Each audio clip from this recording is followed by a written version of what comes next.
नमस्कार साथियों, PSS Ganga online channel में आप सभी मित्रों का स्वागत है। साथियों, आज हम लोग मूल अधिकार संविधान में मूल अधिकार चैप्टर को पूरा पढ़ेंगे। मूल अधिकार से किसी भी प्रतियोगी परीक्षा में 1 से 2 प्रश्न प्रतिवर्ष आते हैं। आप कोई भी प्रतियोगी परीक्षा देख लीजिए, मूल अधिकार ऐसा भाग है संविधान का भाग 3 जहाँ से 1 प्रश्न प्रतिवर्ष 1 प्रश्न हर पेपर में आता है। चाहे वो वनडे एग्जाम हो, चाहे सिविल सर्विस का एग्जाम हो, चाहे बैंक एसएससी कोई भी एग्जाम आप देने जाते हैं, आप जान लीजिए मूल अधिकार कितना इम्पोर्टेंट चैप्टर है कि वहाँ से 1 प्रश्न प्रति वर्ष प्रति पेपर में आते हैं। इस एक प्रश्न को समझने के लिए एक वीडियो देख लेंगे। सिर्फ एक वीडियो से इस एक प्रश्न को हमेशा के लिए याद करा दूंगा। इतनी गारंटी देता हूँ कि कभी भी गलती नहीं होगी। आप चाहे आईएएस लेवल का पेपर दें, यूपीएससी का, देखिए आईएएस हो गया आपका, सीडीएस हो गया, एनडीए हो गया, ठीक, या सीपीएफ हो गया, ये तो यूपीएससी के पेपर होते हैं। स्टेट पीसीएस जितने भी होते हैं आपके, ठीक, स्टेट पीसीएस के एग्जाम चाहे बीपीएससी हो गया, UP PCS, RPSC, MP PSC, Jharkhand, Haryana, Uttarakhand, जिन भी स्टेट के पेपर होते हैं, UPSC, state PCS, one day exam, UP triple SC, DSSB, जहाँ से भी एग्जाम होते हैं वहाँ के एग्जाम आप देखेंगे, जीएस में मूल अधिकार से 1 प्रश्न पक्का आते हैं। तो सबसे पहला प्रश्न याद करिए। देखिए 50 से 60 प्रश्न बनते हैं।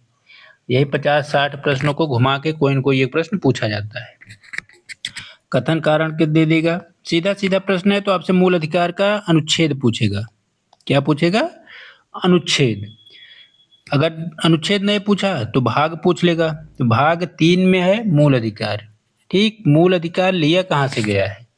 मूल अधिकार की अवधारणा मूलतः जब आपसे पूछा जाए तो अमेरिका से लिया गया है। ठीक, मूल अधिकार की अवधारणा सामान्यतः अमेरिका से लिया गया, यूएसए के संविधान से। लेकिन कुछ प्रावधान हम आगे पढ़ेंगे तो उसमें मैं आपको बताऊंगा कि कुछ प्रावधान ऐसे ऐसे देशों से भी लिए गए हैं जो अमेरिका के साथ साथ अन्य देशों में भी लागू हैं। ठीक, तो चलिए शुरू करते हैं। इसको आप लोग पूरा वीडियो देखिए। आधा घंटा 40 मिनट में आपके जीवन का एक प्रश्न हमेशा तैयार हो जाए। कोई भी पेपर देने जाइए, आंख बंद करके अगर एक बार सही से देख लेंगे, समझ लेंगे, तो कभी भी गलती नहीं होगी। ठीक, भाग 3 में है। सबसे पहली बात, प्रश्न एक सीधा सीधा होता है, किसमें है? भाग 3 में। मूल अधिकार कहाँ से लिया गया है? यूएसए से। ठीक, इसका प्रावधान संयुक्त राज्य अमेरिका के संविधान से लिया गया है। एक नॉर्मल अनुच्छेद पढ़ते हुए फिर व्याख्यात पढ़ेंगे। अनुच्छेद 12 में इसकी परिभाषा का वर्णन है। 13 में मूल अधिकार से असंगत या अल्पीकरण करने वाली विधियां हैं। ठीक, फिर शुरू होता है हमारा 5 अनुच्छेद, 14 से लेकर 18। यही पूछा जाता है कि समता का अधिकार जो है, समानता या समता, दोनों याद रखिएगा। समता या समानता लिखा रहता है, आप दुविधा मत पड़िएगा। ठीक, समता या समानता का अधिकार 14 से लेकर 18 अनुच्छेद तक में है। ठीक, यह मुख्य भाग है। 14 में कहा गया विधि के समत समता और विधियों के समान संरक्षण। इसमें लिखा नहीं है, आगे हम लोग देखेंगे। विधि के समक्ष समता और विधियों के समान संरक्षण। 15 में कहा गया है, ये 5 शब्द याद रख लीजिएगा। धर्म, मूल वंश, जाति, लिंग, जन्म स्थान। देखिए, अगर एक व्यक्ति का उद्भव होगा तो सबसे पहले जन्म होगा। ठीक, फिर उसका लिंग निर्धारण होगा। जैसे ही कोई व्यक्ति पैदा, मतलब बच्चा पैदा होता है, तो उसका लिंग निर्धारण हो जाता है कि वो स्त्री है कि पुरुष है।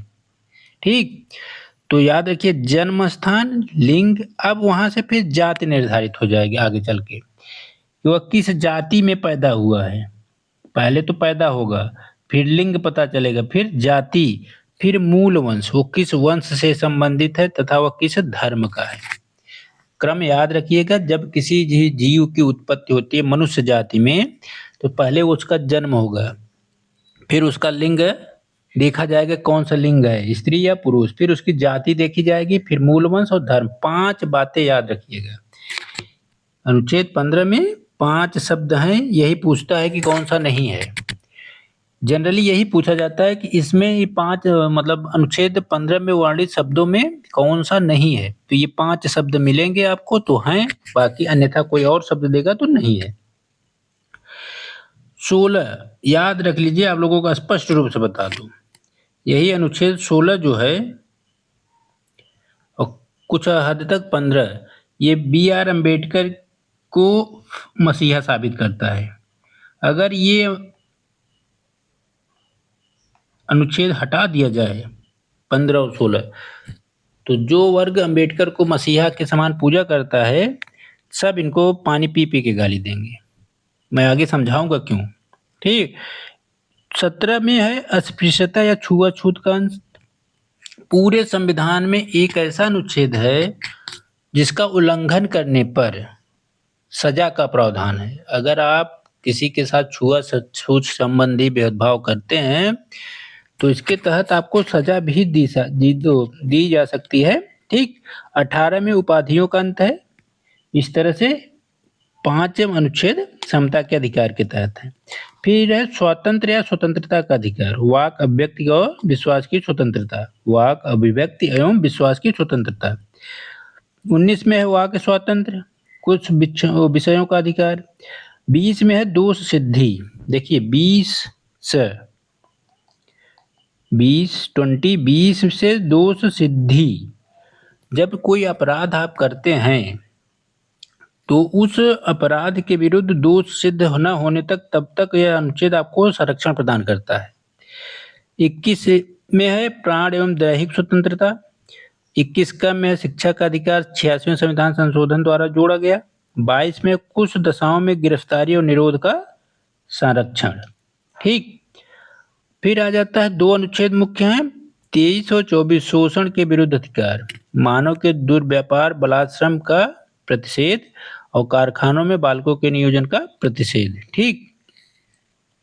फिर आता है 4 अनुच्छेद आपका 25, 26, 27, 28 धर्म की स्वतंत्रता का अधिकार, अंतःकरण की धर्म के अबाध रूप से मानने, आचरण करने और प्रचार करने की स्वतंत्रता है। ठीक। धार्मिक कार्यों के प्रबंध की स्वतंत्रता 26 में है। 25 में है अंतःकरण से धर्म को अबाध रूप से मानने, प्रचार करने और आचरण करने की सुविधा। 26 में धर्म के प्रबंध की स्वतंत्रता। और 27 में क्या है, किसी विशिष्ट धर्म की अभिवृद्धि के लिए कर के संबंध में प्रावधान या स्वतंत्रता। कुछ शिक्षा संस्थाओं में धार्मिक शिक्षा, धार्मिक उपासना से उपस्थित होने के बारे में स्वतंत्रता। ये तो हो गया धार्मिक स्वतंत्रता। 29 और 30 में है 29 और 30 में है संस्कृति और शिक्षा संबंधी अधिकार। अल्पसंख्यक वर्गों के हितों का संरक्षण 29 में है और 30 में है शिक्षा संस्थाओं की स्थापना, मतलब अल्पसंख्यक वर्ग अपने वर्ग के लिए विशेष रूप से शिक्षा संस्थान स्थापित कर सकते हैं, उनका प्रशासन कर सकते हैं। ठीक। 31 इसका विलोप कर दिया गया, अर्थात ये समाप्त हो चुका है। संपत्ति का अधिकार था। ठीक। इसे समाप्त कर दिया गया है। 31 का में है संपदाओं आदि के अर्जन के लिए उपबद्ध करने वाली विधियों की व्याप्ति, इसको बाद में जोड़ा गया है। 31 का ये सब पूछे नहीं जाते, आपसे पूछा जाता है। फिर 32 क्या है, इस भाग द्वारा प्रदत्त, मतलब भाग 3 द्वारा प्रदत्त जो भी अधिकार है उनको प्रवेश कराने के उपचार, अर्थात संवैधानिक उपचारों का अधिकार, संवैधानिक उपचारों का अधिकार अनुच्छेद 32 के तहत प्राप्त है। ठीक। यह मुख्य है, बाकी कभी जल्दी पूछे नहीं गए हैं, याद रखिएगा। 33 में है 33 में है इस भाग द्वारा प्रदत्त अधिकारों का बलों को लागू होने में उपांतरण करने की संसद की विधि। 34 में जब किसी क्षेत्र में सेना विधि प्रवृत्त है तो इस भाग द्वारा प्रदत्त अधिकारों पर निबंधन। आप सुनते हैं कहीं कहीं सैन्य कानून या कुछ सैनिक प्रावधानों को छूट दी गई, जैसे जम्मू कश्मीर का क्षेत्र था, लद्दाख के क्षेत्र या पूर्वोत्तर में मणिपुर, मेघालय या कहीं कहीं पे ऐसे विशेष कानून बनाए गए तो अनुच्छेद 34 के तहत ही बनाए गए, क्योंकि वहां पे सुरक्षा व्यवस्था को देखते हुए सेना को विशेष अधिकार दिया गया था। 35 में है इस भाग के उपबंध को प्रभावित करने वाले विधान। ठीक। तो यहीं पे आपका अनुच्छेद भाग 3 मूल अधिकार समाप्त हो जाता है।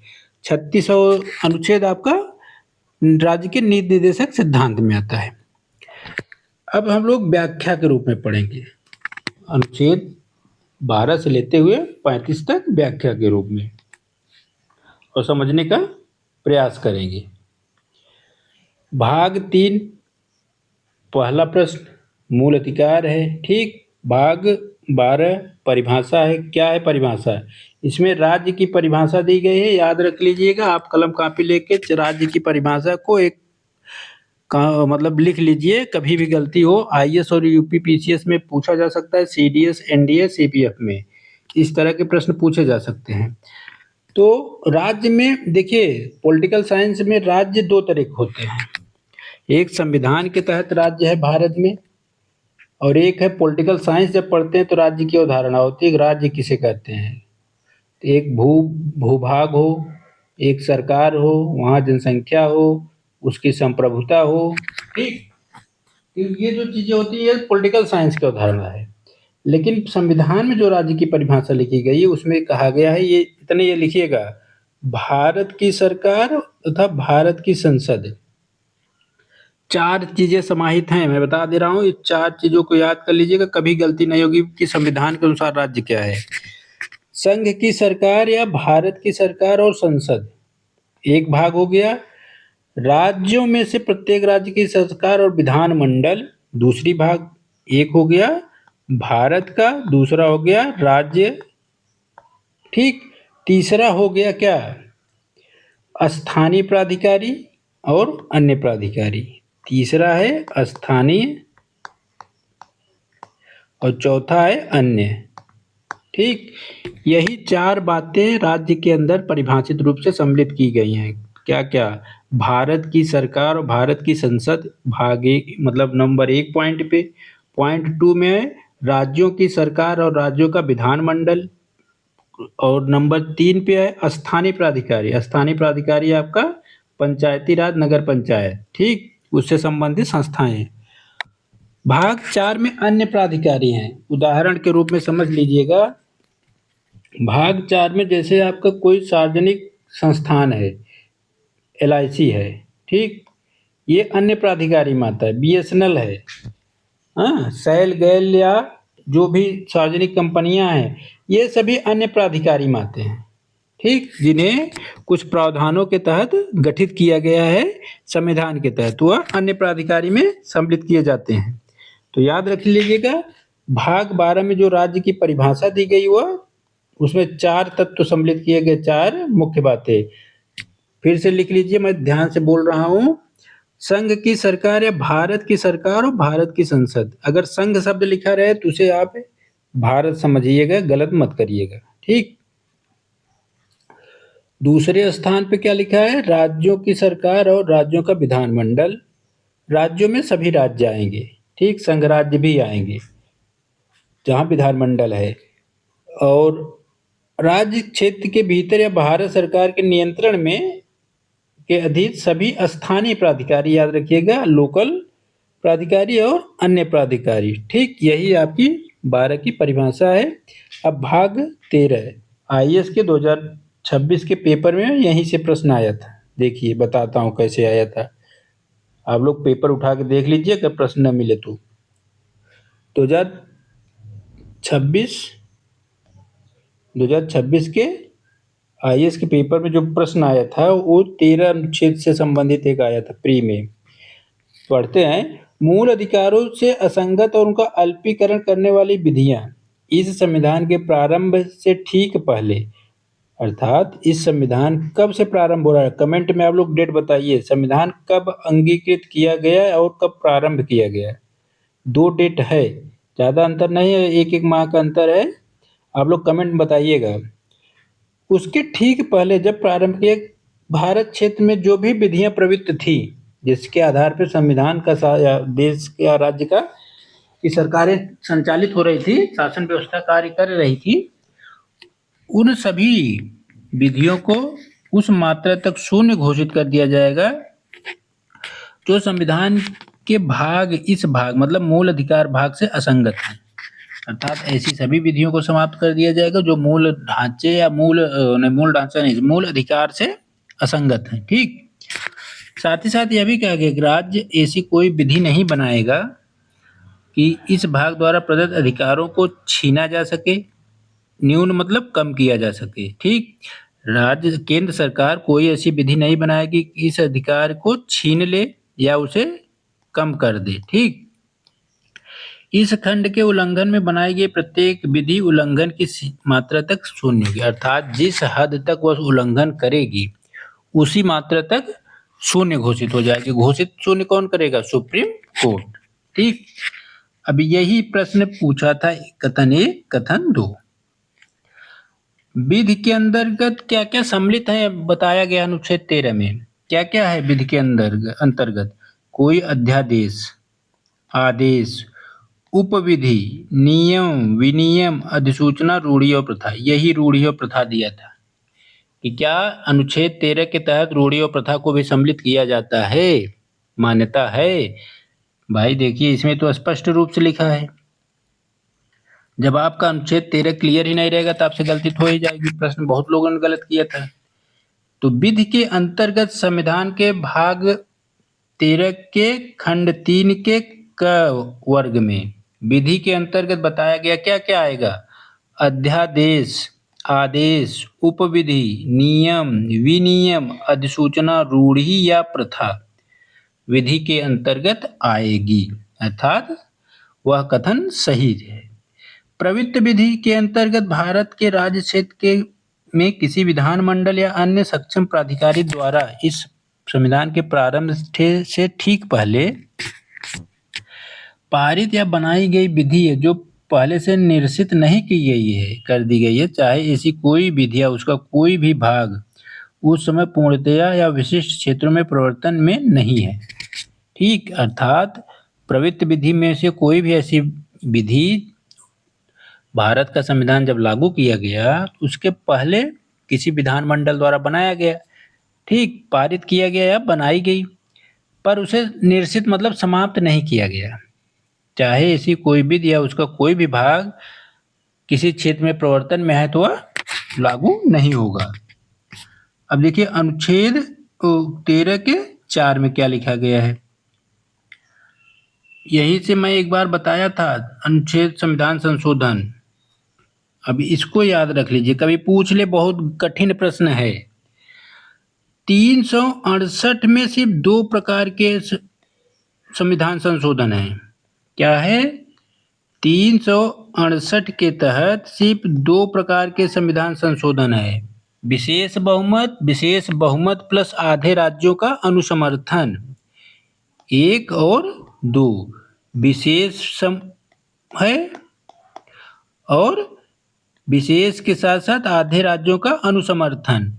लेकिन अनुच्छेद 13 के खंड 4 के तहत यह कहा गया है कि अनुच्छेद 368 के अधीन किए गए इस संविधान के किसी संशोधन को लागू नहीं किया जाएगा, अर्थात 368 के 1 और 2 के तहत जो संशोधन किया जाता है मतलब 2 प्रावधानों में, वह अनुच्छेद मतलब मूल अधिकारों पे लागू नहीं होता।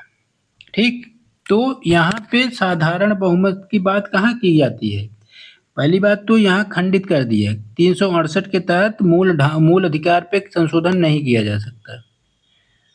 ठीक, 368 के तहत 2 प्रकार के संशोधन है जो साधारण बहुमत की चर्चा होती है।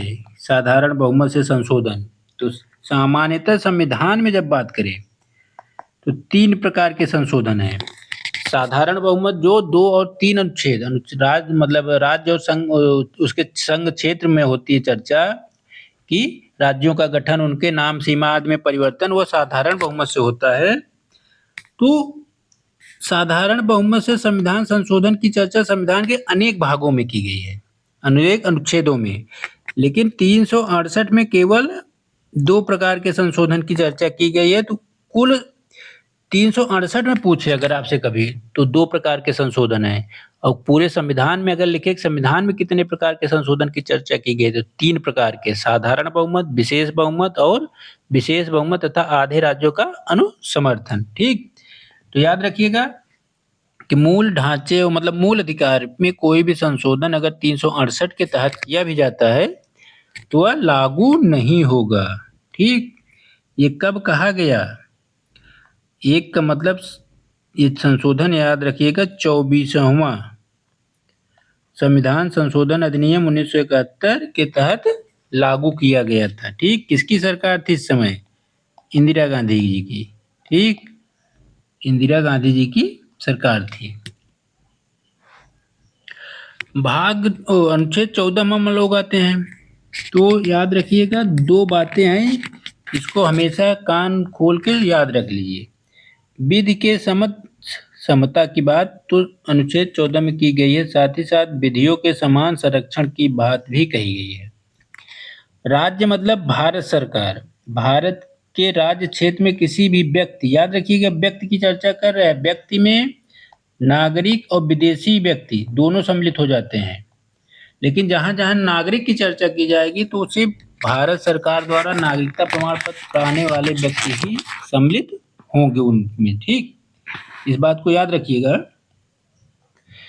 कि विधि के समक्ष समता, राज्य भारत के राज्य क्षेत्र में किसी भी व्यक्ति को विधि के समक्ष समता या विधियों के समान संरक्षण से वंचित नहीं करेगा।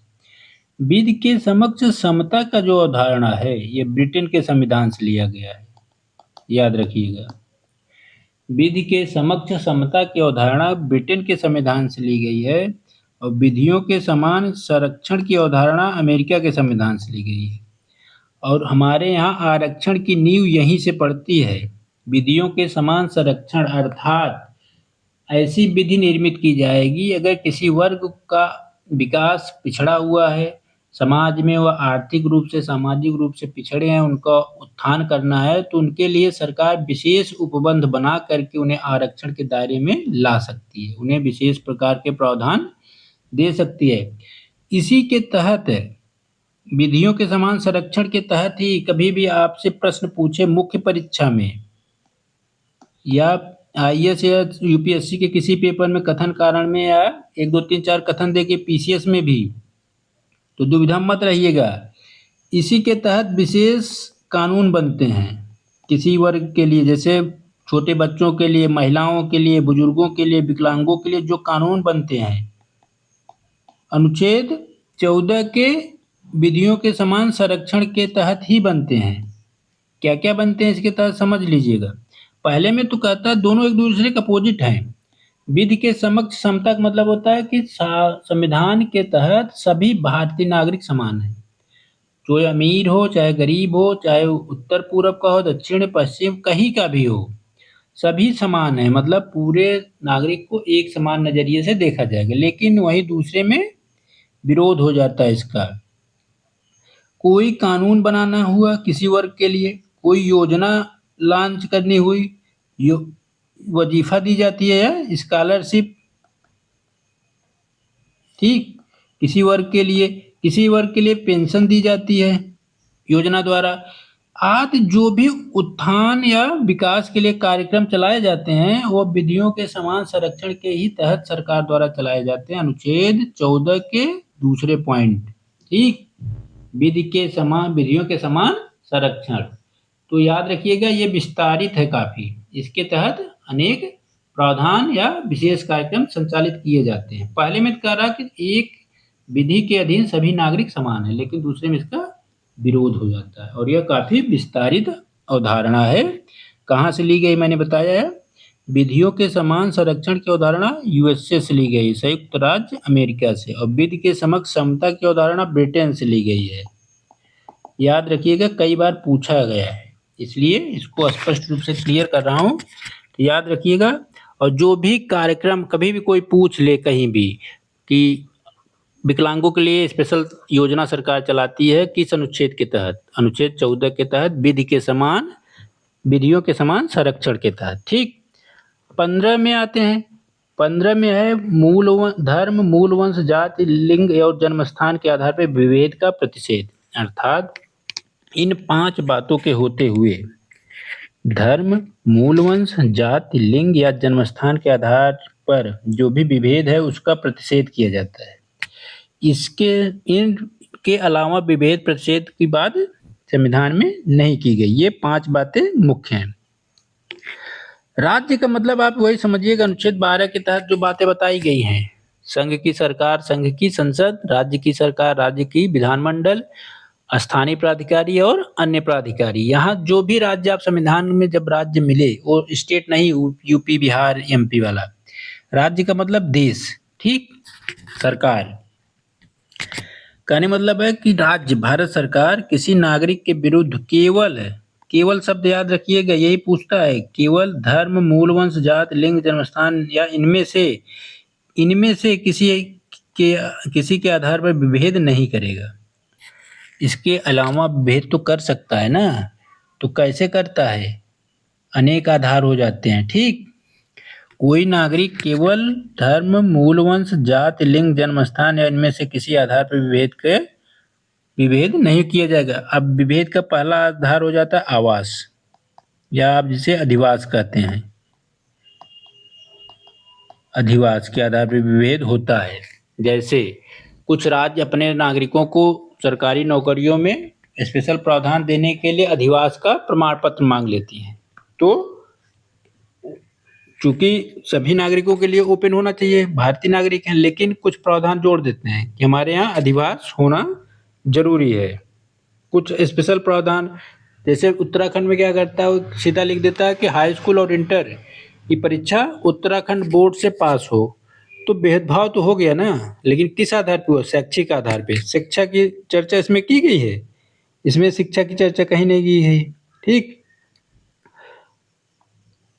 अब देखिए, इन 5 बातों के होते हुए अनुच्छेद 15 के 2 के क में कोई सार्वजनिक दुकान है, सार्वजनिक भोजनालय है, होटल है, सार्वजनिक मनोरंजन के स्थल हैं, इनमें प्रवेश आदि पर प्रतिबंध नहीं लगाया जाएगा। पूर्णतः या भागतः राज्य निधि से पोषित या साधारण जनता के प्रयोग के लिए समर्पित कुओं, तालाबों, स्नान घाटों, सड़कों, सार्वजनिक समागम के स्थलों पर उपयोग की स्वतंत्रता होगी, अर्थात सभी को समान स्वतंत्रता प्राप्त होगी, किसी के साथ भेदभाव नहीं होगा। इस संबंध में किसी निर्योग्यता या दायित्व या निर्बंधन या शर्त के अधीन नहीं होगा। अनुच्छेद 15 के 3 में क्या कहा गया? इस अनुच्छेद की कोई बात राज्य को स्त्रियों, बालकों के लिए, देखिए यही स्पेशल प्रावधान है। पहले, दूसरे, तीसरे में कहा गया कहीं भी किसी के साथ भेदभाव नहीं होगा। अब भेदभाव उसके बाद शुरू हो गई। इस अनुच्छेद में कोई बात राज्य को स्त्रियों, बालकों के लिए विशेष उपबंध करने से निवारित नहीं करेगी। अर्थात ऊपर की दोनों बातें भाग 1 और 2 अनुच्छेद 15 के होते हुए भी ऊपर के प्रावधान यहाँ पे प्रतिबंध या किसी प्रकार का रोक टोक नहीं लगाएंगे अगर राज्य स्त्रियों, बालकों के लिए स्पेशल प्रावधान बना रहा है। तो यह नहीं कहेंगे कि हमारे लिए भी बनाओ, जैसे उनके लिए बना रहे हो या क्यों बना रहे हो, ये चीजें नहीं होंगी। अनुच्छेद 15 के 4 में कहा गया, इस अनुच्छेद की अनुच्छेद 29 के खंड 2 की कोई बात राज्य को सामाजिक और शैक्षिक दृष्टिकोण से पिछड़े हुए नागरिकों के किन्हीं वर्गों की उन्नति या अनुसूचित जाति एससी, अनुसूचित जनजाति एसटी के लिए विशेष उपबंध करने से निवारित नहीं करेगी। देखिए, अब देखिए धीरे धीरे शर्तें कैसे लागू की गई। यहाँ 2 बातें लागू कर दी गई, स्त्रियों, बालकों। यहाँ क्या किया गया? अनुसूचित जातियों और जनजातियों के लिए विशेष प्रावधान की बात कह दी गई, ठीक। पहले तो कहा गया कि 5 आधार दे दिए गए, इनके आधार पे कभी भी विभेद नहीं होगा। लेकिन अब विभेद कहाँ कहाँ पे आधार पे बनते चले जा रहे हैं। अब अनुच्छेद 15 के खंड 5 के तहत क्या कहा जा रहा है?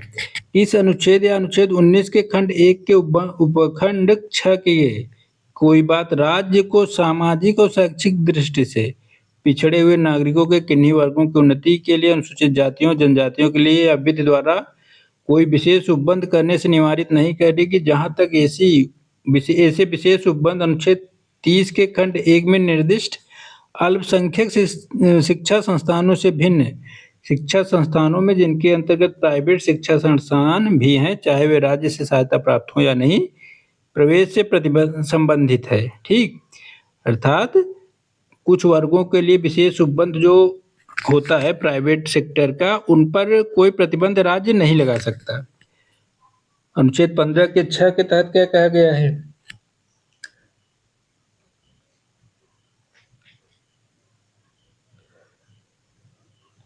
उल्लिखित मतलब 4 और 5 में उल्लिखित वर्गों से भिन्न नागरिकों के आर्थिक रूप से दुर्बल किन्हीं वर्गों की उन्नति के लिए विशेष उपबंध करने से निवारित नहीं करेगी। अर्थात अगर किसी वर्ग को जो दुर्बल या गरीब या असहाय हैं उनके लिए कुछ स्पेशल प्रावधान किया जाना है तो अनुच्छेद 15 उन्हें रोकने का प्रावधान नहीं करेगी।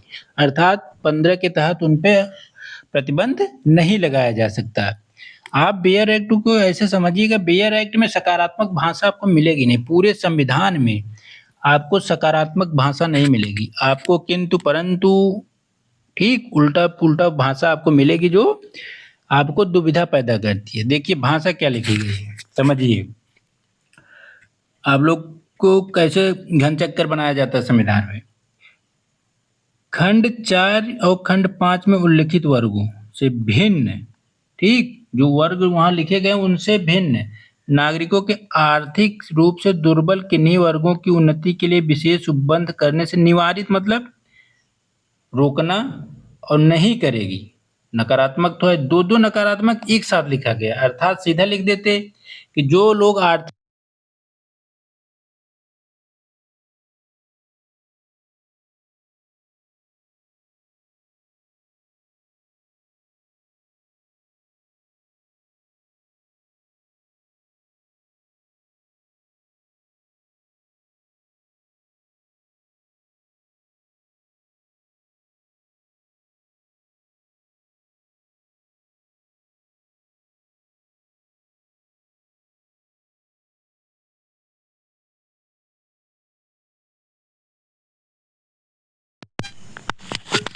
तो इस तरह से नकारात्मक सकारात्मक लिखना था लेकिन नकारात्मक लिख के दिखाए हैं।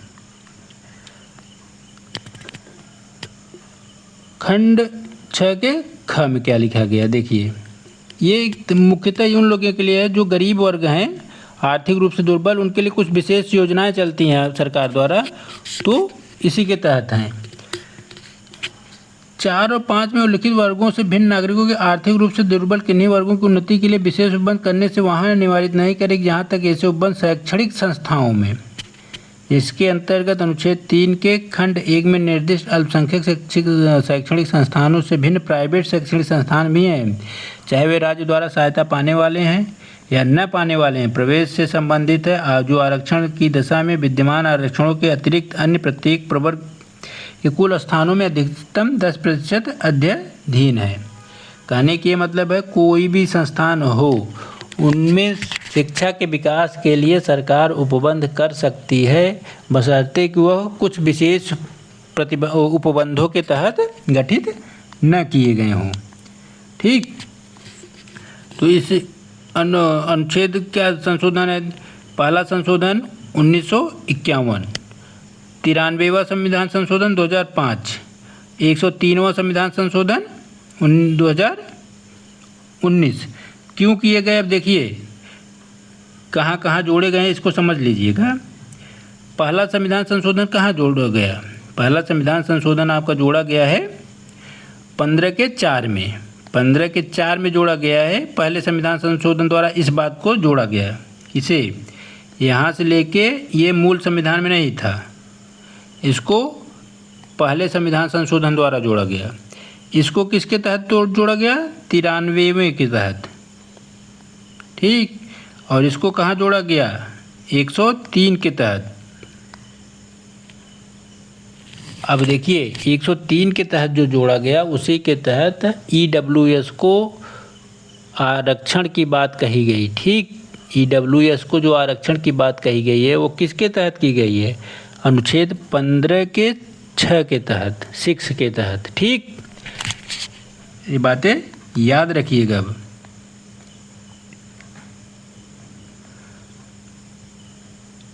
अब यही लास्ट में स्पष्टीकरण में लिख दिया गया था कि इस अनुच्छेद 16 के प्रयोजन के लिए आर्थिक रूप से दुर्बल वर्ग EWS, इकोनॉमिक वीकर सेक्शन, ठीक।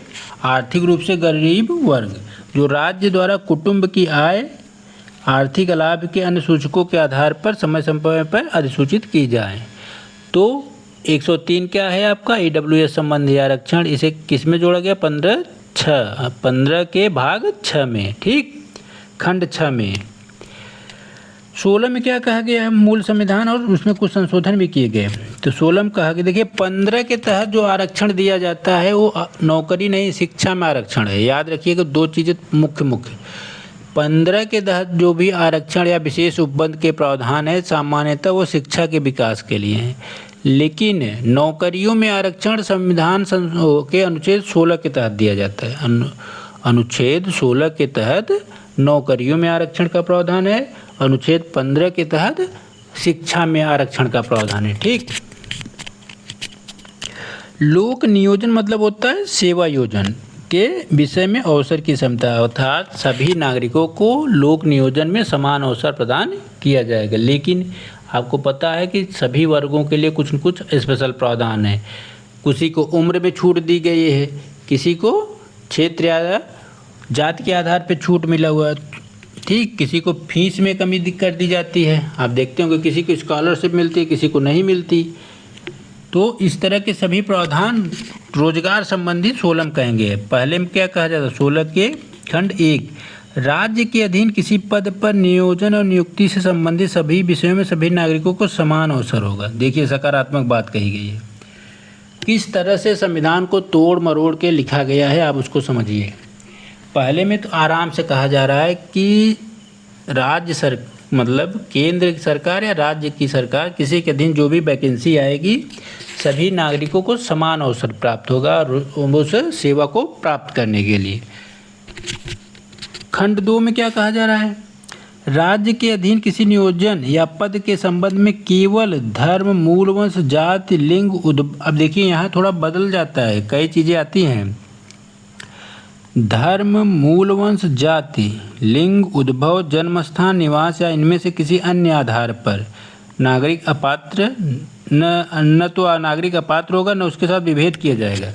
लेकिन इसका खुलेआम उल्लंघन कई राज्यों में होता है। हाल ही में आपने देखा होगा बिहार में कुछ स्पेशल प्रावधान बनाए गए टेट उट की नौकरियों जो आ रही हैं टीचर की, कि अन्य राज्यों के स्टूडेंट कम से कम मात्रा में सिलेक्शन हो, उसमें विशेष प्रावधान कर दिया गया कि उन्हें सिर्फ 15% में ही क्वालिफाई करना है। 85% राज्य के नागरिकों के लिए रिजर्वेशन दे दिया गया एक तरह से, ठीक।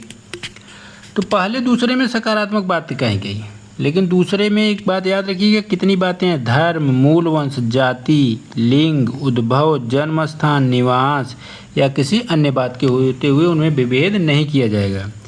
अब 3 में क्या कहा जा रहा है, इस अनुच्छेद की कोई बात संसद को ऐसी विधि बनाने से निवारित नहीं करेगी। अब देखिए यही तो बात आरक्षण की शुरू हो जाती है। भाग 15 के खंड 3 से यह आरक्षण पहले दूसरे में कहा गया कहीं कोई भेदभाव नहीं होगा, लेकिन तीसरे में सीधा सीधा कहा जाने लगा क्या कि संसद को ऐसी विधि बनाने से पूरा संविधान का मूल ढांचा या मूल अधिकार निवारित नहीं करेगी, रोकेगी नहीं।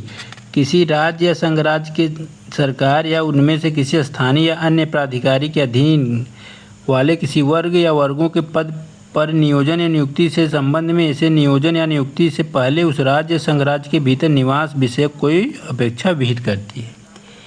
डोमिसाइल का विकास यहीं से शुरू हो जाता है। डोमिसाइल के आधार पर विभेद किया जा सकता है, अर्थात राज्य सरकारें डोमिसाइल के आधार पर विभेद कर सकती हैं 16 के खंड 3 के तहत।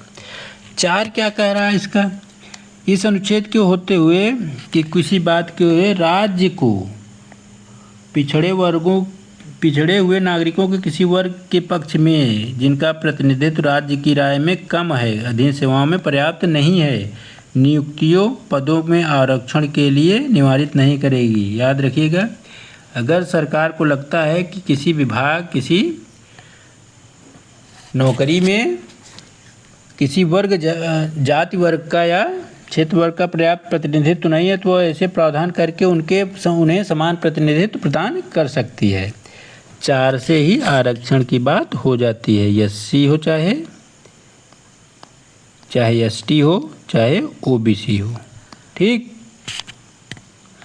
अब देखिए 4 का क्या कह रहा है, इस अनुच्छेद के कोई बात राज्य को अनुसूचित जाति अनुसूचित जनजातियों के पक्ष में जिनका प्रतिनिधित्व राज्य की राय में राज्य के अधीन सेवाओं में पर्याप्त नहीं है, राज्य के अधीन सेवाओं में किसी वर्गों के पदों, पारिणामिक ज्येष्ठता सहित प्रोन्नति के मामलों तक आरक्षण के लिए बंद करने से निवारित नहीं करेगी। अर्थात इनके लिए जो आरक्षण का प्रावधान बनेगा उसके लिए किसी प्रकार का प्रतिबंध लागू नहीं होगा। ठीक,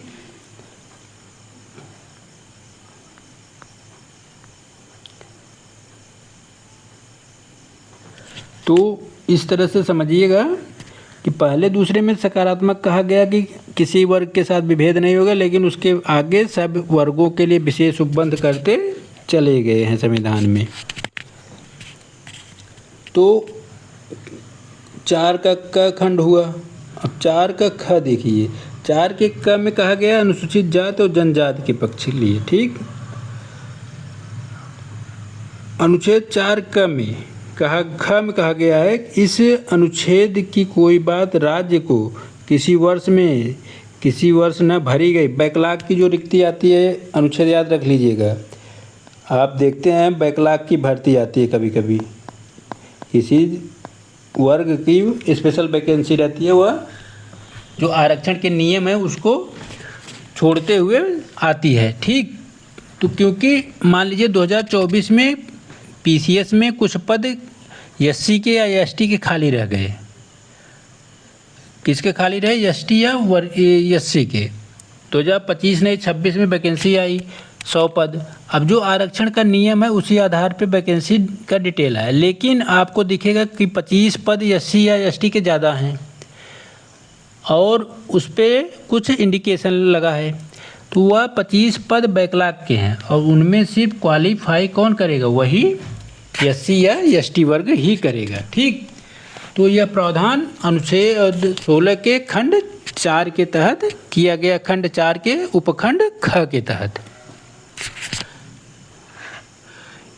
रिक्तियों के खंड 4 और खंड 4 के अधीन किए गए आरक्षण के लिए किसी उपबंध के अनुसार उस वर्ष भरे जाने के लिए आरक्षित है, किसी उत्तरवर्षीय वर्ष या वर्षों में भरे जाने के लिए पृथक वर्ग की रिक्तियों के रूप में विचार करने से निवारित नहीं करेगी और इसे उपबंध की रिक्तियों पर उस वर्ष की रिक्तियों के साथ जिसमें वो भरी जा रही हैं उस वर्ष की रिक्तियों की कुल संख्या के संबंध में 50% के आरक्षण की अधिकतम सीमा पर विचार करने से नहीं रोक सकती। अर्थात जैसे सामान्यतः सुप्रीम कोर्ट का निर्णय है कि आरक्षण 50% से अधिक नहीं हो सकता, लेकिन अगर बैकलॉग का पद खाली है, मान लीजिए 100 पद आया तो 50 पद जनरल है, 50 पद रिजर्वेशन में, लेकिन एसटी की 20 पद खाली हैं और 120 वैकेंसी दिखा रही है और एसटी के लिए दिखा रहा है कि 10 पद तो पहले से हैं, 20 और जोड़ लीजिए 30 पद। अब लोगों को लगेगा कि ये तो 50% के आरक्षण से दायरे से अधिक है, लेकिन सच्चाई है 20 पद क्या हैं? बैकलॉग के हैं और वह सिर्फ एसटी वर्ग के लिए ही रहेगा अगर उस वर्ग से आई हुई है। तो बैकलॉग की अवधारणा कहाँ पे है? अनुच्छेद 16 के खंड 4 के उपखंड ख में। ठीक, याद रखिएगा इस चीज़ को। अब कुछ संविधान संशोधन है 16 से संबंधित, अनुच्छेद 16 से ही संबंधित हैं, इसको देख लेते हैं। ठीक, कब कब संशोधन करके क्या बातें जोड़ी गई। तो 7वां संविधान संशोधन 1956 में आया था। कब आया था? 7वां 1956 में। कब जोड़ा गया? देखिए, अनुच्छेद 16 के 3 में जोड़ा गया। ठीक, किससे संबंधित मुख्यतः था?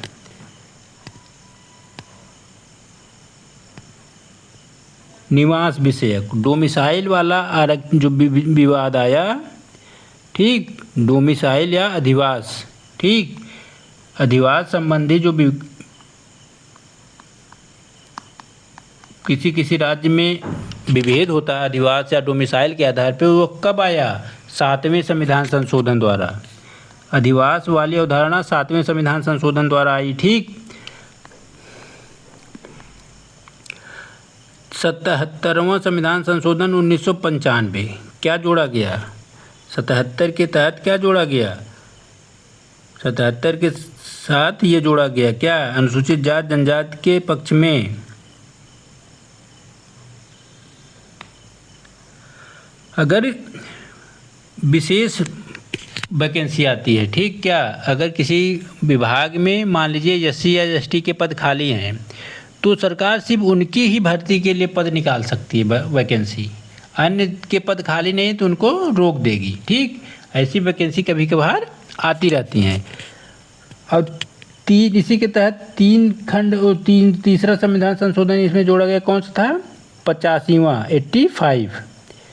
85 में क्या कहा गया था?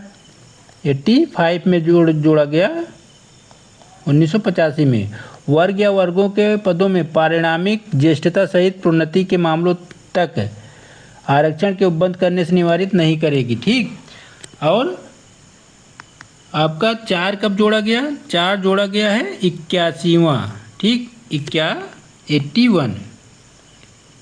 81 के तहत ये 81 में जोड़ा गया। ठीक, ये मूलभूत बातें हैं। 1955 जोड़ा गया। अब देखते हैं इसके 5 और 6 खंड क्या कह रहा है। अनुच्छेद 16 का खंड 5, इस अनुच्छेद की कोई बात किसी ऐसी विधि के प्रवर्तन पर प्रभाव नहीं डालेगी जो उपबंध करती है कि किसी धार्मिक या सांप्रदायिक, देखिए, धार्मिक और सांप्रदायिक संस्था के कार्यकलाप से संबंधित कोई पदधारी या उसके शासी निकाय का कोई सदस्य किसी विशिष्ट धर्म को मानने वाला है या विशिष्ट संप्रदाय का ही हो। कहने की ये मतलब है कि पहले तो कहा गया कि किसी प्रकार का भेदभाव नहीं होगा, लेकिन आगे जोड़ जोड़ के पूरे संविधान में भेदभाव की बातें लिखी गई हैं। अब लोगों को दिखता है कि सबको समान दिया गया है संविधान में, लेकिन सच ये है कि संविधान में कुछ नहीं दिया गया है। जो लोग ये बताते हैं कि संविधान में बहुत कुछ दिया गया है, सच्चाई ये है कि कुछ नहीं दिया, सब कुछ दिया गया सरकार को, कि सरकार जो चाहे मनमानी कर सकती है। आम नागरिक को कोई अधिकार नहीं है। आम नागरिकों के साथ यह संविधान बहुत भेदभाव करता है। ठीक, इस अनुच्छेद, इसके साथ साथ देखिए 6 में, अनुच्छेद 16 के खंड 6 में क्या कहा गया है? इस अनुच्छेद की कोई बात राज्य को विद्यमान आरक्षण के अतिरिक्त प्रत्येक प्रवर्ग के पदों में अधिकतम 10% किसे दिया जाएगा? आर्थिक रूप से दुर्बल, ठीक, EWS को। EWS याद रख लीजिए, EWS में नौकरियों में आरक्षण कब दिया जाता है? 16(6) के साथ। ठीक, 16(5) में धार्मिक या विशिष्ट संप्रदाय को आरक्षण की बात कही गई है।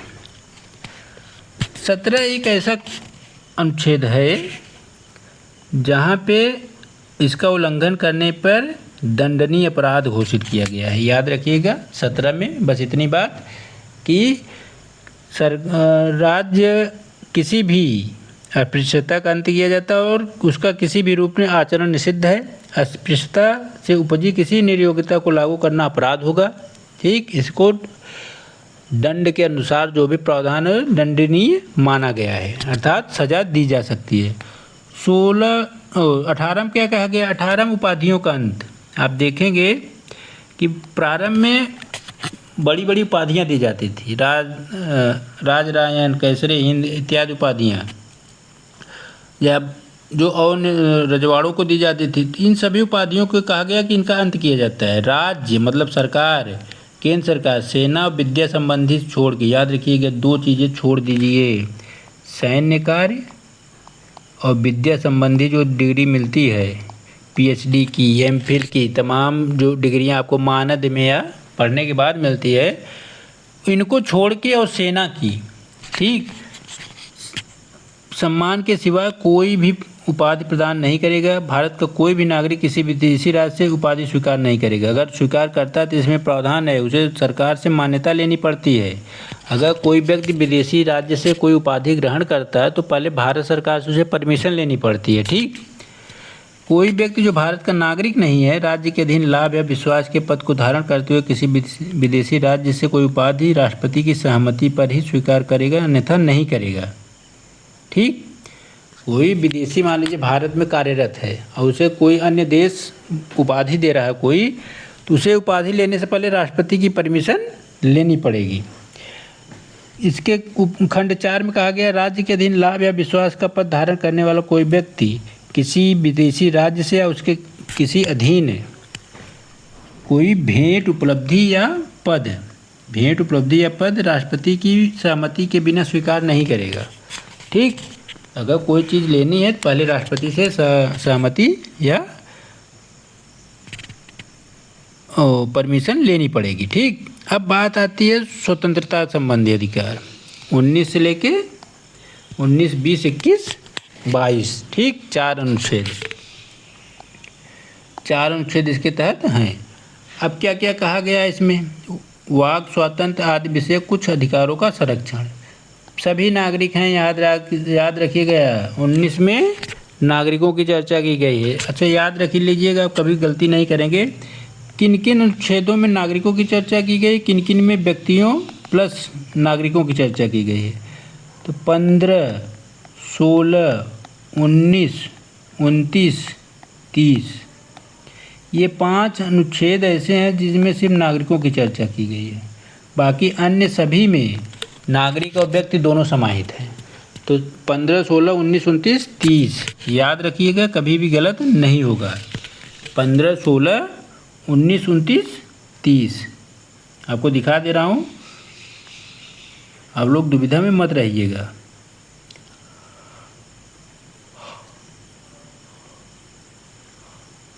पंद्रह में देखिए लिखा है ना नागरिक, 15 में लिखा है नागरिक। ठीक, 15 हो गया। आगे देखिए 16 में देखिए, 16 में सभी नागरिकों। ठीक, याद रखिएगा 15, 16 हो गया। अब आइए 19 में, 19 हम लोग पढ़ रहे थे, 19 में भी है। ठीक, 19 में भी यही कहा गया है सभी नागरिकों, अर्थात सिर्फ जो भारत के नागरिक हैं उन्हीं को ये चीज़ें मिलेंगी, वो ये मूल अधिकार। ठीक, सभी को नहीं मिलेंगी। पहला क्या है? बोलने की स्वतंत्रता, वाक स्वतंत्रता, आप स्वतंत्र हैं बोलने के लिए। अभिव्यक्ति की स्वतंत्रता, अपने विचार को व्यक्त कर सकते हैं। शांतिपूर्ण और निरायुध सम्मेलन, आप किसी भी सामान्य सम्मेलन को सम्मिलित या संबोधित कर सकते हैं बशर्ते कि शांतिपूर्वक हो और निरायुध मतलब किसी हथियार को लेके न हो, लाठी डंडा जो भी खतरनाक हथियार है, बंदूक इत्यादि लेके आप सम्मिलित न हों। संगम या संघ बनाने की स्वतंत्रता है। ठीक, सहकारी सोसाइटी बनाई जाती है तो याद रखिएगा 97 के तहत सहकारी समितियों के गठन की प्रावधान किया गया है। ठीक, तो अनुच्छेद 19 के ग के तहत 19 ग के तहत सहकारी समितियों के गठन का प्रावधान किया गया है। याद रखिएगा, इसको लिख लीजिएगा ज़रूर, अगर कभी पूछ ले तो आप लोग दुविधा में पड़ जाएंगे कि किस में सम्मिलित है। तो 97 संविधान संशोधन के तहत 97 इसको याद रख लीजिएगा, 7 के तहत 19 के ग के तहत यह प्रावधान किया गया कि सहकारी सोसाइटी की स्थापना की जा सकती है। ठीक,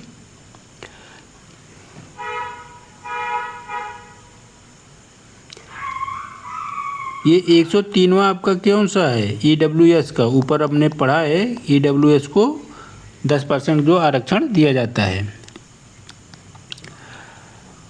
फिर है संगम या संघ राज क्षेत्र में, मतलब पूरे भारत में आप सर्वत्र अबाध रूप से संचरण कर सकते हैं, आवागमन की क्रिया को संपन्न कर सकते हैं। अर्थात आप तमिलनाडु जा सकते हैं, कश्मीर जा सकते हैं, गुजरात राजस्थान जा सकते हैं, पूर्वोत्तर के असम मेघालय त्रिपुरा मिजोरम जा सकते हैं। आपको किसी प्रकार का प्रतिबंध नहीं होगा। अंग क्या कहा गया इसमें? अंगम कहा गया है कि भारत के राज्य क्षेत्र में किसी भी भाग में निवास करने बस जाने की स्वतंत्रता, अर्थात आपको पंजाब में घर बना के रहने का है तो रह सकते हैं, आपको बिहार जाके रहना है तो रह सकते हैं, उत्तर प्रदेश रहना रहिए, मुंबई जाके रहना है तो मुंबई में घर बना के आप रह सकते हैं। कोई भी ऐसा कारण नहीं है कि आपको वहाँ रोका जाए। च का निलोपन कर दिया गया था, समाप्त हो गया। छ में क्या क्या गया? कोई वृत्ति, उपजीविका, व्यापार, कारोबार करने की स्वतंत्रता, अर्थात आप कोई भी पेशा अपना सकते हैं, आपको कोई सरकार प्रतिबंध नहीं लगा सकती, बशर्ते कुछ नियम मानक होते हैं, उस नियम मानकों का पालन करके आप कोई भी व्यवसाय या रोजगार या दुकान कुछ भी खोल सकते हैं या संचालित कर सकते हैं।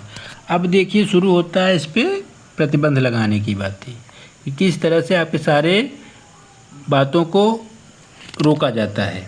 ऊपर जो स्वतंत्रता दी गई है उसे रोका कैसे जाता है। 3 में कहा गया है खंड 2 के खंड उपखंड 1 का में कहा गया है कि कोई बात उक्त उपखंड द्वारा दिए गए अधिकार के प्रयोग में भारत की प्रभुता, अखंडता, राज्य की सुरक्षा, विदेशी राज्यों के साथ मैत्रीपूर्ण संबंध, लोक व्यवस्था, शिष्टाचार, सदाचार के हितों अथवा न्यायालय अवमान, मानहानि, अपराध उद्दीपन के संबंध में युक्त निर्बंधन जहाँ तक विद्यमान विधि आरोपित करती है वहाँ तक उसके प्रवर्तन पर प्रभाव नहीं डालेगी या वैसे निर्बंधन आरोपित करने वाली कोई विधि बनाने से राज्य को निवारित नहीं करेगी। अर्थात सरकार क्या करेगी, इतने तो अधिकार आपको 19 के तहत दिए 6 प्रकार के, लेकिन प्रतिबंध कैसे लगेगा उन पे। भारत की प्रभुता, एकता, अखंडता को क्षरित न किया जाए, राज्य की सुरक्षा, विदेशी राज्यों के साथ मैत्रीपूर्ण संबंध, लोक व्यवस्था को देखा जाएगा, शिष्टाचार, सदाचार के हितों का पालन होगा, न्यायालय अवमान, मानहानि या अपराध उद्दीपन से संबंधित आपके मुख्य मूल अधिकारों पर युक्त निर्बंधन लगाया जा सकता है। ठीक, अब बात आती है खंड 3 की, उपखंड ख में।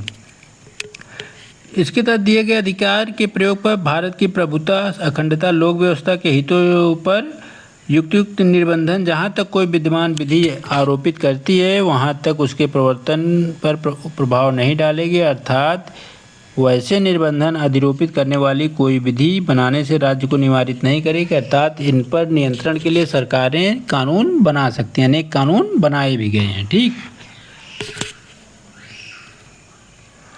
यही बात इसमें भी कही गई है कि 4 के उपखंड ग में अधिकार के तहत भारत की प्रभुता, अखंडता, लोक व्यवस्था, सदाचार के हितों में युक्त निर्बंधन जहाँ तक कोई विद्यमान विधि आरोपित करती है वहाँ तक उसके प्रवर्तन पर प्रभाव नहीं डालेगी। अर्थात वैसे निर्बंधन आरोपित करने वाली कोई विधि बनाने से राज्य को निवारित नहीं करेगी। ठीक,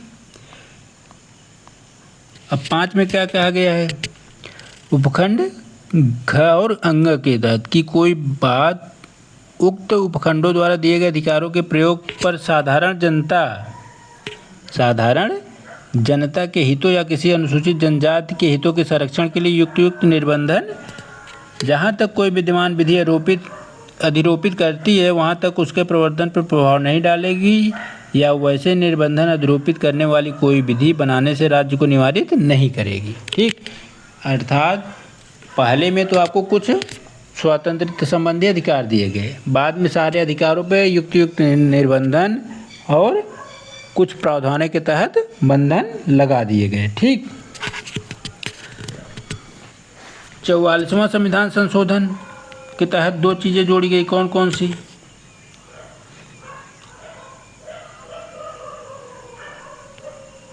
चौवालीसवें द्वारा इसको निकाल दिया गया। ठीक, और तीसरे में देखा क्या जोड़ा गया, तीसरा कौन सा है, पहला संविधान संशोधन द्वारा क्या जोड़ा गया, ये बातें, इसके प्रावधान को पहले संविधान संशोधन द्वारा जोड़ा गया। ये था 44 के तहत, ये था फर्स्ट के तहत। ठीक, और क्या जोड़ा गया, 4 और 5। 4 कौन सा है, 16वां, ये है 44वां, ये 16, ये है 44। ठीक,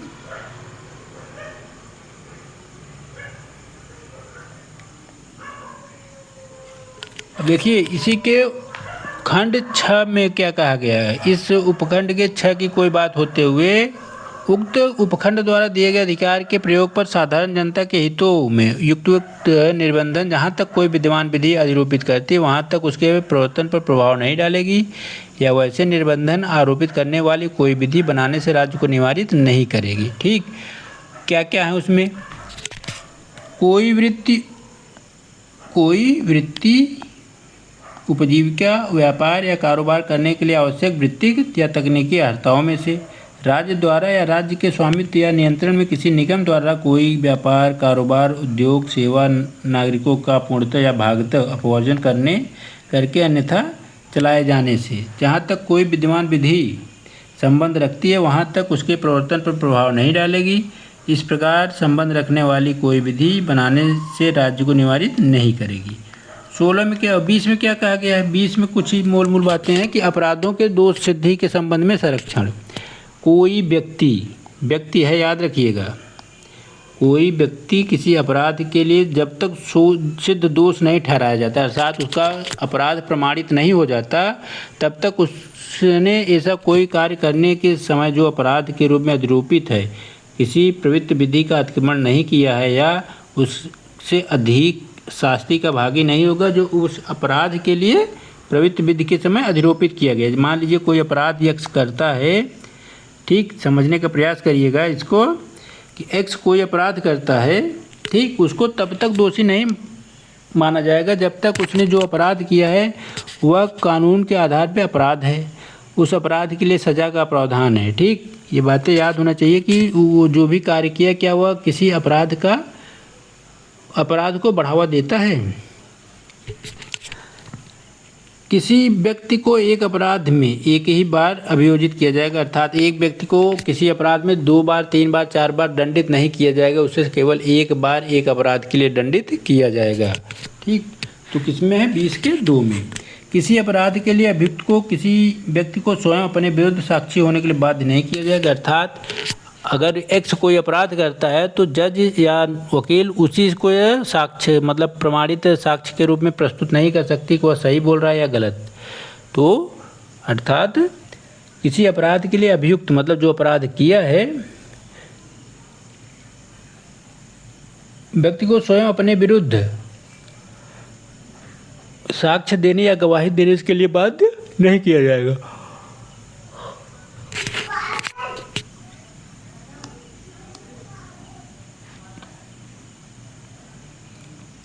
इक्कीस में क्या कहा गया है?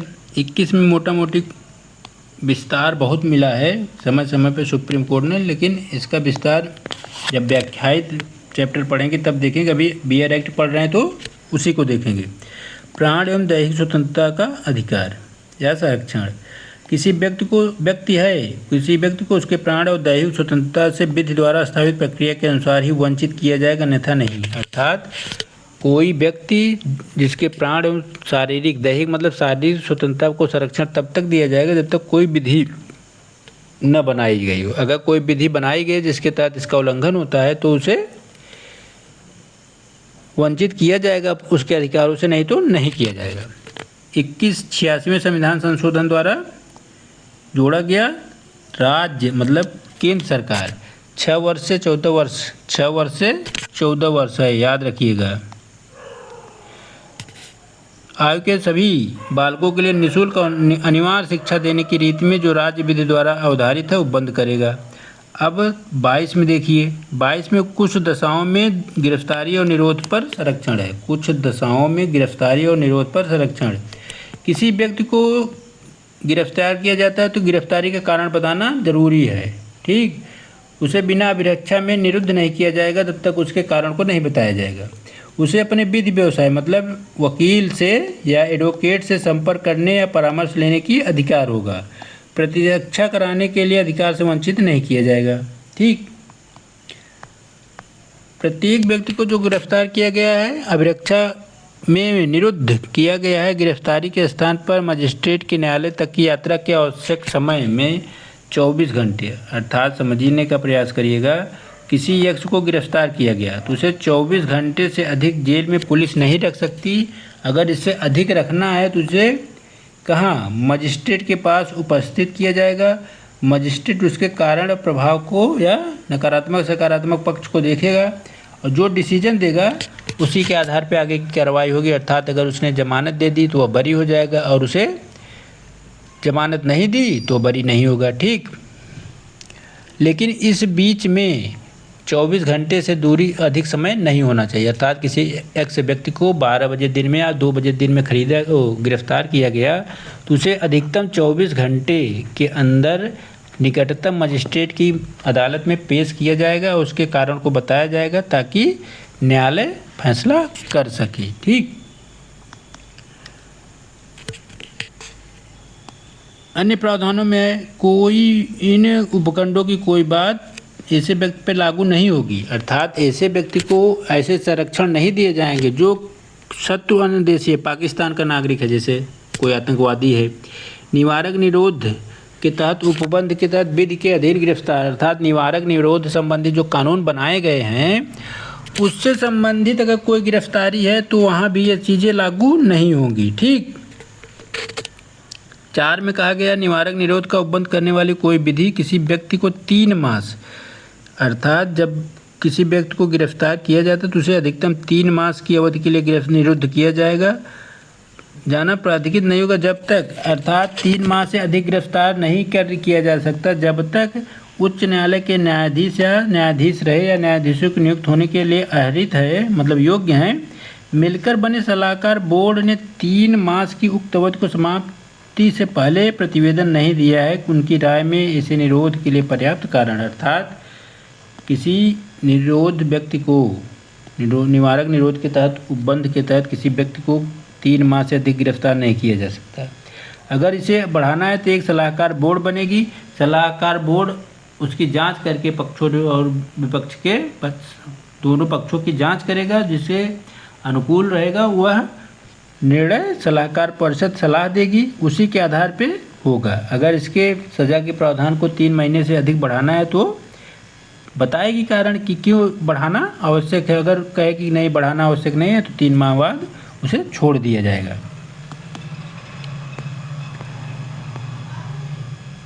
अब देखिए 44वें संविधान संशोधन द्वारा 1978 में धारा 3 जोड़ी गई। ठीक। 4 में निवारक निरोध संबंधी उपबंध की कोई विधि किसी व्यक्ति को 2 माह से अधिक की अवधि के लिए निरुद्ध नहीं किया जाएगा जब तक कि समुचित न्यायालय के मुख्य न्यायमूर्ति की सिफारिश के अनुसार सलाहकार बोर्ड जो गठित किया जाता है 2 मास की अवधि की समाप्ति से पहले प्रतिवेदन नहीं दिया है, उसकी राय में इसे निरोध के लिए पर्याप्त कारण है। परंतु सलाहकार बोर्ड में एक अध्यक्ष कम से कम 2 सदस्यों से मिलकर बनेगा। अध्यक्ष समुचित उच्च न्यायालय का सेवारत न्यायाधीश होगा। ठीक। इन बातों को याद रखिएगा, कभी परीक्षा में पूछ सकता है। अन्य सदस्य किसी उच्च न्यायालय में सेवानिवृत्त या सेवारत न्यायाधीश हो सकते हैं। ठीक। समुचित न्यायालय से अभिप्रेत है भारत सरकार या उस सरकार के अधीनस्थ किसी अधिकारी या प्राधिकारी द्वारा किए गए निरोध आदेश के अनुसरण से निरुद्ध व्यक्ति की दशा में दिल्ली जैसे कुछ स्पेशल राज्य हैं इत्यादि के संबंध में विनिर्दिष्ट न किया गया हो। इन चीज़ों को समझिएगा।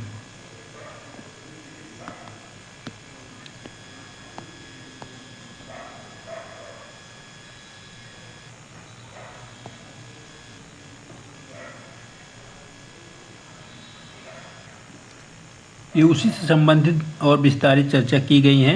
इस बस उतना समझिएगा, 3 माह से अधिक नहीं किया जा सकता सलाहकार बोर्ड के सिफारिश के आधार पे, बाकी चीज़ें उसी से संबंधित हैं। ठीक। अनुच्छेद 23 या 23-24 बल शोषण के विरुद्ध अधिकार। ठीक। 2 अनुच्छेद हैं, 23 और 24। मानव के दुर्व्यापार और बलात्श्रम पर प्रतिषेध। मानव के दुर्व्यापार और बलात्श्रम पर तथा इसी प्रकार के अन्य बलात्श्रम प्रतिषिद्ध हैं। इस उपबंध का कोई भी उल्लंघन अपराध होगा, विधि के अनुसार दंडनीय होगा। इस अनुच्छेद की कोई बात राज्य को सार्वजनिक प्रयोजन के लिए अनिवार्य सेवा अधिरोपित करने से निवारित नहीं करेगी। ऐसी सेवा अधिरोपित करने पर राज्य केवल धर्म, मूल वंश, जाति, वर्ग या अन्य आधार पर विभेद नहीं करेगा। 24 में कहा गया है कारखानों आदि में पालकों के नियोजन का प्रतिषेध। ठीक। 14 वर्ष से कम आयु के किसी बालक को किसी कारखाने खान में काम करने से नियोजित, अर्थात उसे काम पे नहीं रखा जाएगा। ठीक। या किसी अन्य परिसंकट में नियोजन में नहीं लगाया जाएगा। 25, 26, 27, 28 धर्म की स्वतंत्रता है। ठीक। 4 अनुच्छेद हैं, इसमें धार्मिक स्वतंत्रता का अधिकार है। 25 में क्या कहा गया है, अंतःकरण की और धर्म के अबाध रूप से मान्य आचरण करने और प्रचार करने की स्वतंत्रता होगी, अर्थात लोक व्यवस्था। देखिए याद रखिएगा कुछ बातें, कैसे युक्त निर्बंधन लगेगा। आपको धर्म के रूप में आप धार्मिक बातों को मानने का पूरा अधिकार है, परंतु लोक व्यवस्था, सदाचार, स्वास्थ्य या अन्य उपबंधों के अधीन रहते हुए सभी व्यक्तियों को अंतःकरण की स्वतंत्रता का और धर्म के अबाध रूप से मानने, आचरण करने, प्रचार करने का हक होगा। किन 3 आधारों पे बातें कही गई है? लोक व्यवस्था, सदाचार और स्वास्थ्य के साथ साथ, ठीक, ये चीज़ें उसमें अन्य बातें सम्मिलित हैं। 26 में क्या कहा जाता है? धार्मिक कार्यों के प्रबंध की स्वतंत्रता, अर्थात जो भी धार्मिक क्रियाकलाप संचालित हो रहे हैं उस धर्म विशेष के लोग अपने कार्यों में लोक व्यवस्था, सदाचार, स्वास्थ्य को छोड़ के प्रत्येक धार्मिक संप्रदाय या उसके किसी अनुभाग में धार्मिक मूल प्रयोजनों के लिए संस्थाओं की स्थापना, उनका पोषण करना, उसमें विस्तार करना, धार्मिक कार्यों के संबंधित प्रबंधन, जंगम और स्थावर संपत्ति अर्जन और स्वामित्व, ऐसी संपत्ति का विधि के अनुसार प्रशासन करने का अधिकार होगा। ठीक। 27 में कहा गया किसी विशिष्ट धर्म की अभिवृद्धि के लिए कर समुदाय की स्वतंत्रता, अर्थात किसी विशिष्ट धर्म की अभिवृद्धि के लिए धन की जरूरत होती है तो उस धार्मिक समूह के व्यक्ति चंदा के रूप में धन एकत्र कर सकते हैं, कोई भी राज्य सरकार उस पर नियंत्रण नहीं करेगी। कुछ दशाओं में 28 में कह रहा है कुछ शिक्षा संस्थाओं में धार्मिक शिक्षा या धार्मिक उपासना में उपस्थित होने के बारे में स्वतंत्रता, अर्थात कोई ऐसा शैक्षिक संस्थान है, शैक्षिक संस्थान जहाँ पर किसी विशेष वर्ग के लिए ही स्थापित किया गया है तो वहाँ पे धार्मिक शिक्षा दी जा सकती है, परंतु वह राज्य निधि से पूर्णतः पोषित न हो, अर्थात वह राज्य सरकार से निधि प्राप्त न कर रहा हो। ठीक। बाकी उन्हीं से संबंधित बातें हैं विस्तार करके। संस्कृति और शिक्षा संबंधी अधिकार। 29 अल्पसंख्यक वर्गों के हितों का संरक्षण, अर्थात भारत के राज्य क्षेत्र में किसी भाग में निवासी नागरिकों की बात यहाँ पे है 29-30 में, किसी अनुभाग को उसकी विशेष भाषा, लिपि, संस्कृति उसे बनाए रखने का अधिकार होगा। राज्य द्वारा पोषित राज्य निधि से सहायता पाने वाले किसी शिक्षा संस्थान में प्रवेश से किसी नागरिक को केवल धर्म, मूल वंश, जाति, भाषा, याद रखिएगा, मूल वंश, धर्म, मूल वंश, जाति, भाषा जाति यहाँ पे आधार पे विभेद नहीं किया जाएगा। ठीक। 30 शिक्षा संस्थाओं की स्थापना, प्रशासन करने का अल्पसंख्यक वर्गों का अधिकार, अर्थात धर्म या भाषा पर आधारित सभी अल्पसंख्यक वर्गों को अपनी रुचि की शिक्षा संस्थाओं की स्थापना, प्रशासन करने का अधिकार होगा। ठीक। ये बातें नहीं पूछी जाती जनरली। 21 पूछा जाता है कई बार। 44 द्वारा संपत्ति के अधिकार को क्या कर दिया गया? कानूनी वैधानिक अधिकार बना दिया गया 300 अनुच्छेद के तहत। 31 समाज है, इसका कोई ज़्यादा महत्व नहीं है। 32 का आपका महत्व है, आप 32 को याद करिएगा अच्छे से, हजारों बार पूछा है। मुख्य प्रावधान क्या है? इस भाग द्वारा प्रदत्त अधिकारों को प्रवर्तित कराने के उपचार। इस भाग के द्वारा प्रदत्त अधिकारों को प्रवर्तित कराने के लिए समुचित कार्यवाहियों द्वारा उच्चतम न्यायालय में समावेदन करने का अधिकार प्रत्याभूत किया जाता है। ठीक। अर्थात इस अनुच्छेद के तहत कुछ बातें समाहित की गई हैं, उनके आधार पर अगर कोई कानून का उल्लंघन होता है तो संसद, सुप्रीम कोर्ट या हाई कोर्ट उसमें प्रवेश या दखल देकर उसे लागू या निरस्त कर सकती है। कौन कौन से हैं? बंदी प्रत्यक्षीकरण है, परमादेश है, प्रतिषेध है, अधिकार परीक्षा है, उत्प्रेषण रीट है। 5 प्रकार की रीटें अनुच्छेद 32 के तहत दी गई हैं। ठीक। 5 प्रकार की रीट दी गई, याद रखिएगा।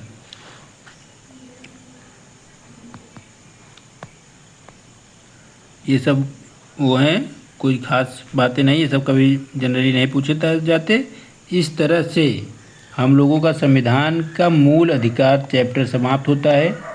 ठीक। आप लोग वीडियो पूरा देखिए, कमेंट कीजिए जो बातें न समझ आई हो। हमने सिर्फ इसमें बेयर एक्ट को शामिल किया है, आपको बता दूं, सिर्फ बेयर एक्ट को शामिल किया है। हमने व्याख्यायित मैटर अभी नहीं तैयार किया। हम जब व्याख्यायित मैटर तैयार करेंगे तो नागरिकता को एक बार पुनः, मूल अधिकार को पुनः पढ़ाएंगे।